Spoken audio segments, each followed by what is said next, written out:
Mtengo wa zipatso ni umene umagendedwa. Matthew chapter number 5 verse number 11. Bible likunena kuti odala muli inu mmene adzanyazitsa inu, nadzazuza inu, nadzakunenerani monama zoyipa zilizonse chifukwa cha ine. Verse number 12 akuti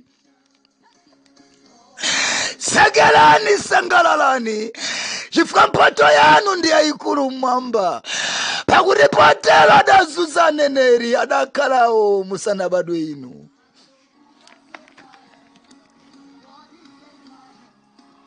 Nthawi zonse mtengo umene uli ndi zipatso umagendedwa.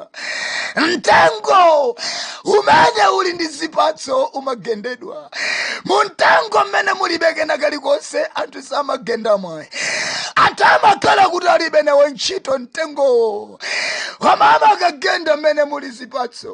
Amakagenda mmene muli zipatso.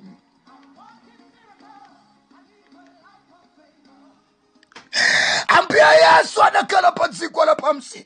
Anthu adachula kuti ati ndi mkulu wa ziwanda. Unena Ambuye akuti ndi mkulu wa ziwanda Beelzebule. Kwachula Ambuye Yesu kuti ndi Beelzebule mkulu wa ziwanda. Chifukwa chake nchakuti akuti amapanga zodabwitsa ndi amadabwa kuti zikutheka bwanji. Kodi wasenda iwaenda bwanji, nanga wakufa iwauka bwanji, nanga kodi wasaona akuona bwanji. Akaona zimenezo anthu amadabwa ndi nkumata ati ndi mkulu wa ziwanda uyu ndi Beelzebule, ndi mkulu wa ziwanda.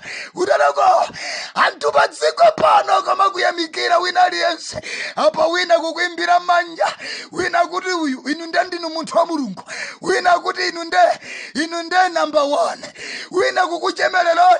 Anthu pa dziko akama kuchemererana mudzifunse kuti kodi ndayima pachona adi kodi.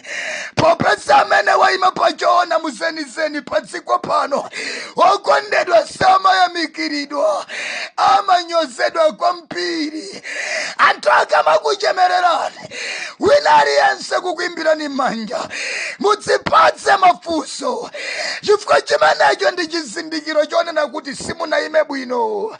Ukakhala kuti sunayime bwino, wina aliyense amagwa kuimbira manja. Uya kuimbira manja, uya kuyamikira, uya kuchemerera. Anthu akama kuchemerera udziwa kuti wavala ofesi ya uneneri wonyenga. Aneneri wonyenga ndi amene amayamikiridwa kwambiri, ndi amene amayimbiridwa manja kwambiri. Koma ukakhala wanyamula choona, pamenepo waivala mbiri yoyipa. Udaloka Khristu nonse amene mukuyenda ndi Yesu, amene mupanga chisankho choyenda ndi Yesu, munsimu ndi nchoonadi. Musindikire kuti pamenepo mauyamba ulendo wovala mbiri zoyipa. Anthu adzakuvekani mbiri, ena adzakuchani ndinu fiti, ena adzakuchani ndinu wa sataniki. Udalako ukamacheda wa sataniki sikuti nzoyambayi. Adambira Mbuye Yesu, adanena Mbuye kuti Beelzebule mkulu wa ziwanda. Bible likunena kuti odala inu mmene adzanyazitsa inu, nadzakunenerani zoyipa zonama zilizonse chifukwa cha ine. Sekerani sangalalani chifukwa mphatso yanu ndi yayikulu mmwamba. Mtengo wa zipatso ndi umene umagendedwa. Anthu akaunjika miyala pansi nayamba kugenda, aona zipatso mu mtengomo. Ukaona unjika miyala pansi akugenda mmwamba, sikuti amakhala kuti akungogenda. Mwina nkuteka muli mbalame, mwina nkuteka muli zipatso, akufuna zipatsozo. Mtengo wa zipatso ndi umene umagendedwa.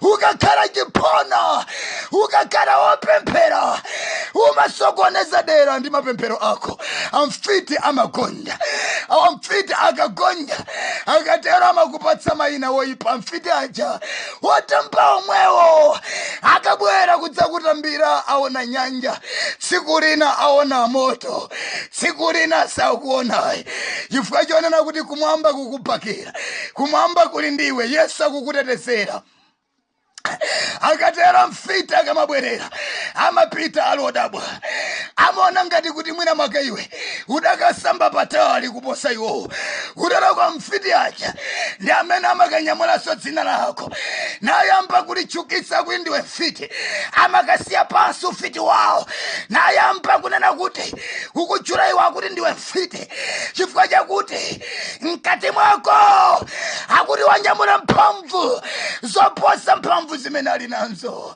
mtengo wa zipatso ndi umene umagendedwa mtengo wa zipatso umagendedwa kaya ndi kuntchito mtengo wa zipatso umagendedwa kaya ndi ku business mtengo wa zipatso umagendedwa anthu ukamadutsa yapa anthu manong'onong'o ukayenda apa ati ndamene yitu ati amene anagwira zonyasa mwana wake ndamene chifukwa cha mtsotso chifukwa cha mzimu woyera mtengo wa zipatso ndi umene umagendedwa anthu akamakugenda anthu akamakunyoza akamakulalatira akamakuda abale wako akamakuda bwezi usadaye mtimayi usadandaule mtengo wa zipatso ndi umene umagendedwa ukakhala ndi Yesu umagendedwa ukakhala ndi Yesu anthu adzakugendabe